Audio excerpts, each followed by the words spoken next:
Okay, we're back in session. Next, we have two budget presentations. Mr. Giuliano, do you want to introduce the individuals that will be presenting this evening? Sure thing. All right. Firstly, we have Joyce Forsberg, Manager of Transportation, who is here to talk a bit about the Transportation Department's budget Thank and you. services. Thanks. Good evening, Ms. Forsberg. Good evening, President Simmons.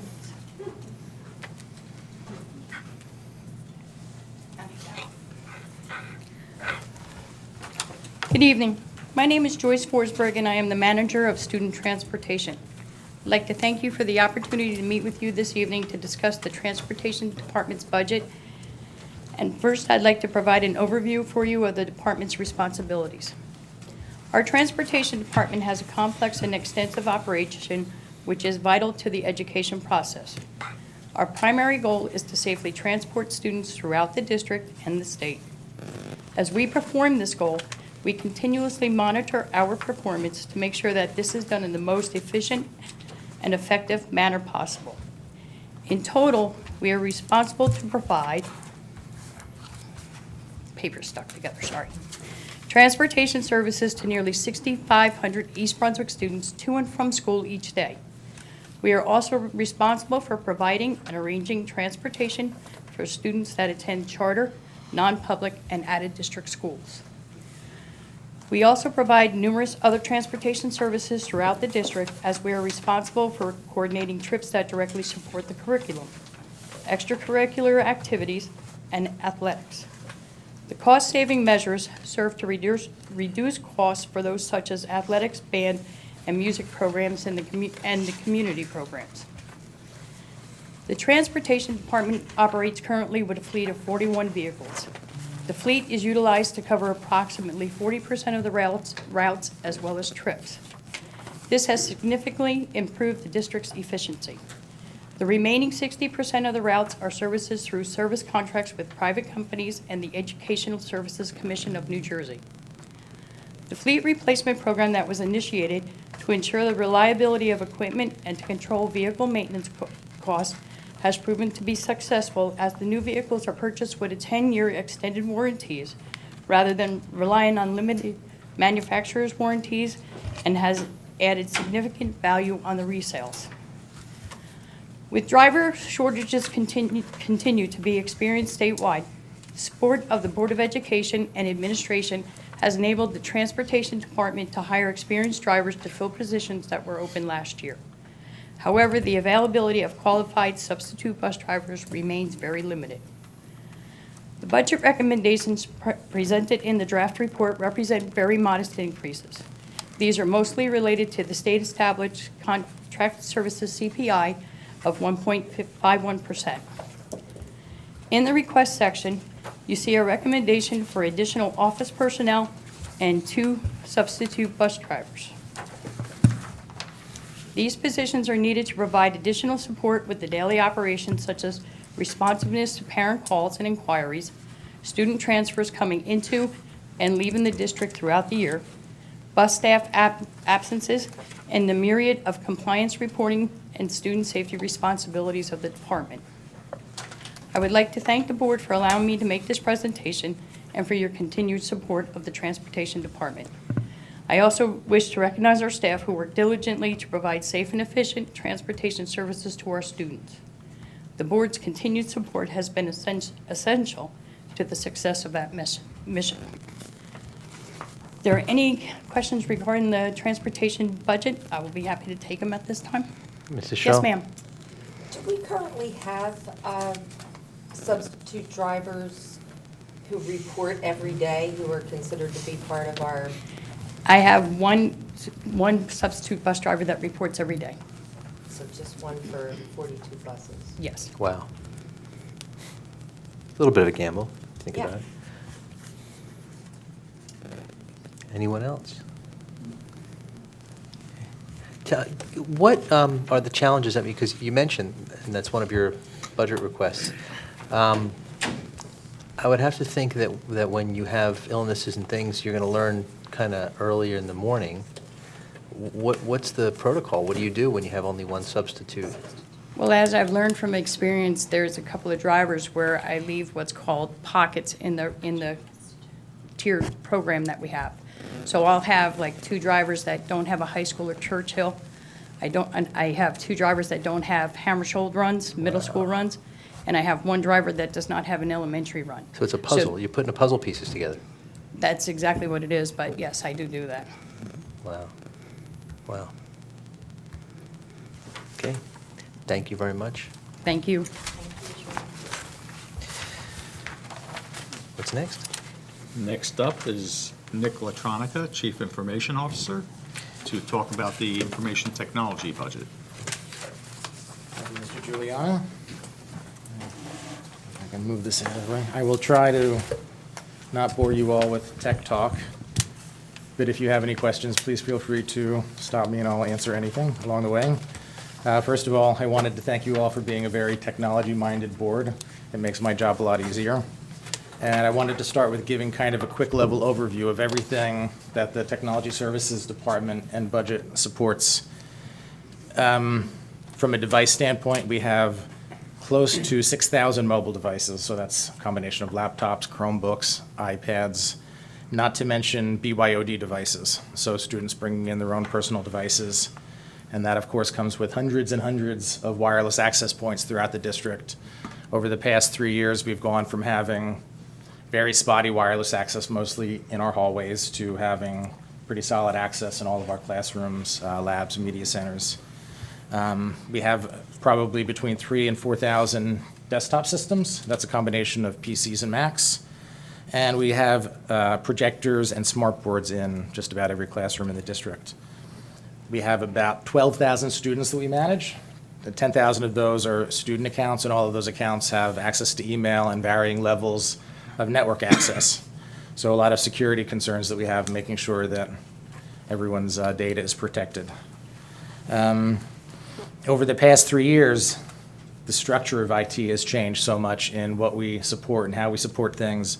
That's been a combination of the needs of the district, so kind of extending what we're able to offer service-wise. People need to be connected 24/7. Students need to be able to access stuff at home. We want to be able to extend the classroom into the homes. Same thing for staff members so that we can all work around the clock. But more importantly, it's also as a result of some recommendations that we had from the scenario report that's been done a few years ago.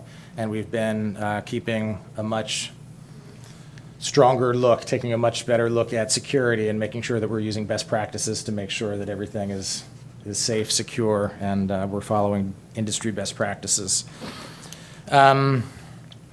We have been taking advantage of single sign-on technology with our migration to Microsoft from Novell a few years ago.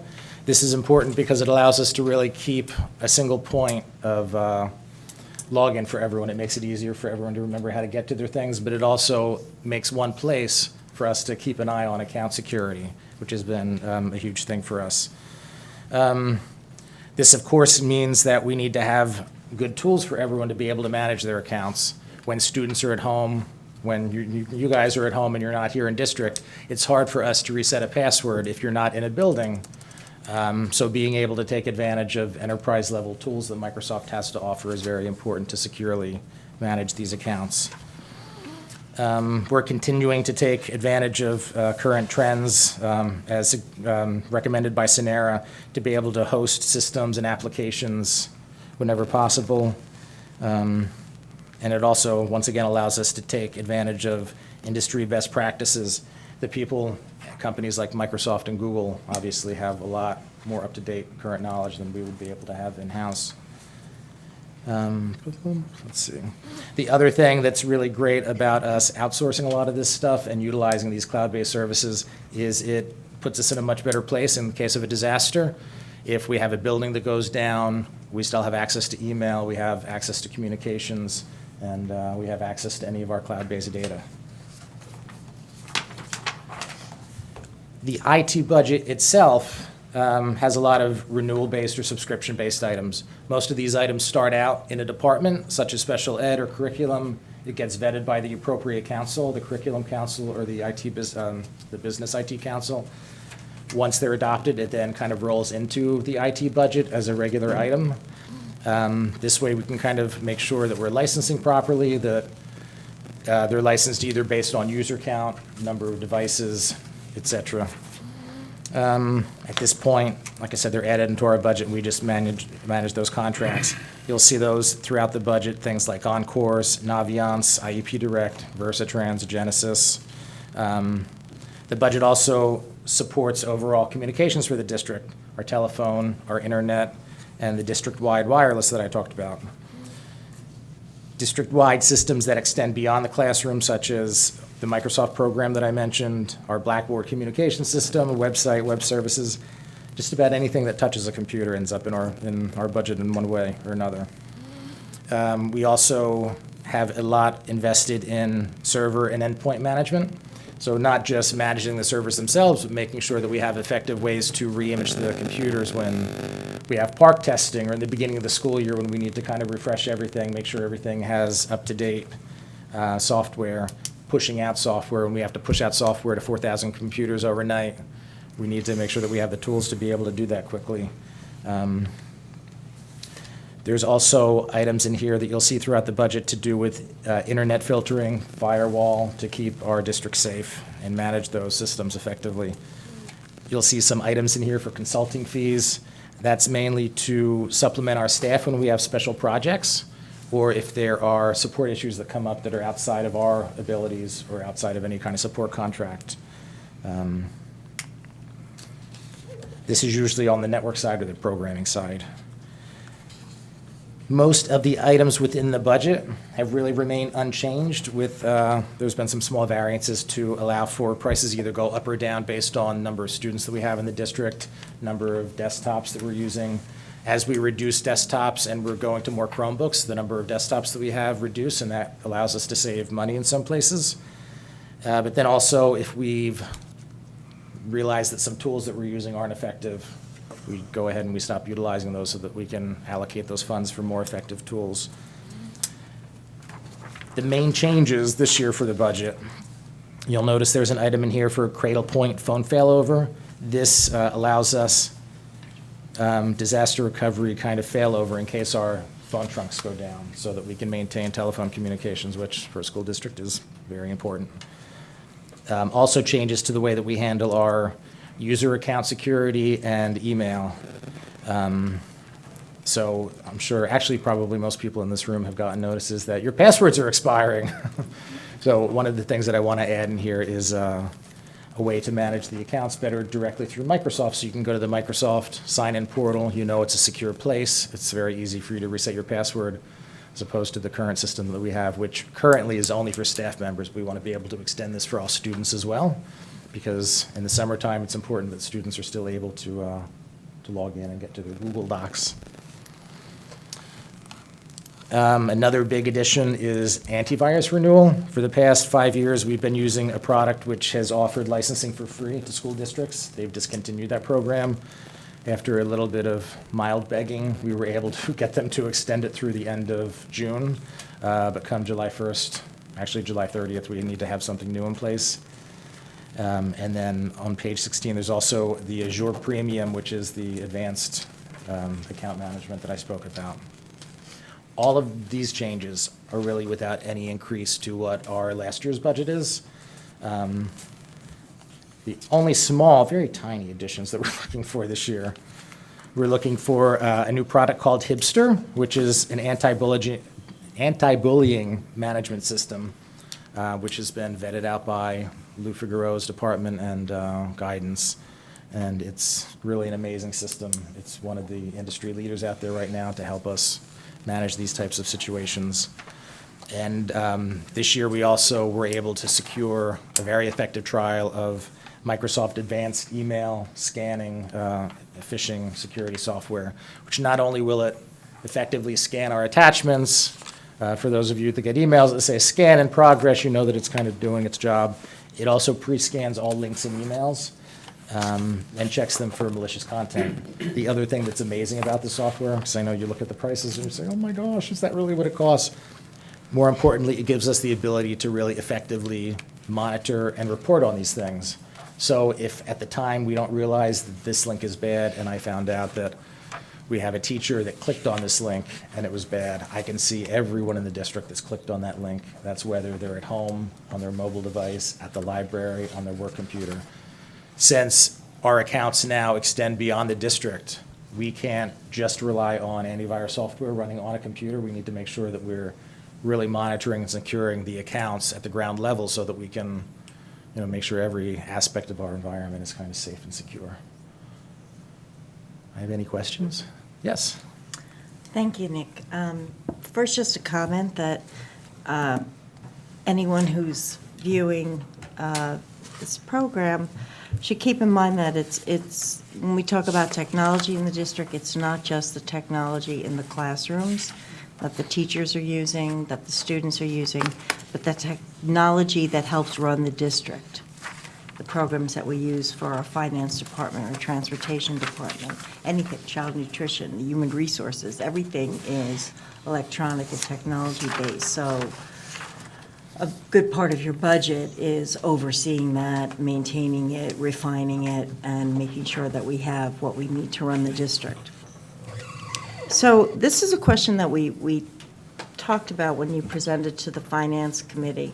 When you're thinking about purchasing for the district, particularly in the area of hardware, with the fact that you can buy something that's state-of-the-art technology on a Monday, and by Tuesday it'll be obsolete because of the rapid rate that technology is changing, how do you factor that in when you're thinking of what we need to purchase and short-term and long-term?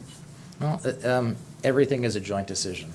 So I will utilize my expertise in what hardware is out there, where we can get the best prices, the best quality, systems that we can manage the best, and then I work in conjunction very closely with, let's say, Dr. Boley in curriculum, for Mr. Juliana, the IT Business Council, to see, where we see ourselves going, what tools we need for the upcoming year. We take a look at what our budget is and what we need to replace, and we really do take a careful look what the teachers are using in the classroom, what they're going to be able to effectively use. We've gone through some periods where maybe not the best choices were made, and we said, oh, these iPads are great, let's buy them because they can do so many amazing things, without really vetting what they're going to do and how they're going to use it, and are we able to train the people that are going to use it, because it can be an amazing system, but if we don't have the ability to train the people using it, then it's not good. So we really do put a lot of thought, and that kind of stuff keeps me awake at night when I'm thinking about all of these requests are coming in, and are we doing a good enough job to vet them out? And I'm very happy that Dr. Boley is now in that seat. It was vacant for a while, so now we it'll be easier at a single point to kind of have everyone filter their stuff through. I hope Thank that you. answered your question. Any other questions? Thank you, Mr. Latronica. Okay, thank you, President Simmons. Okay,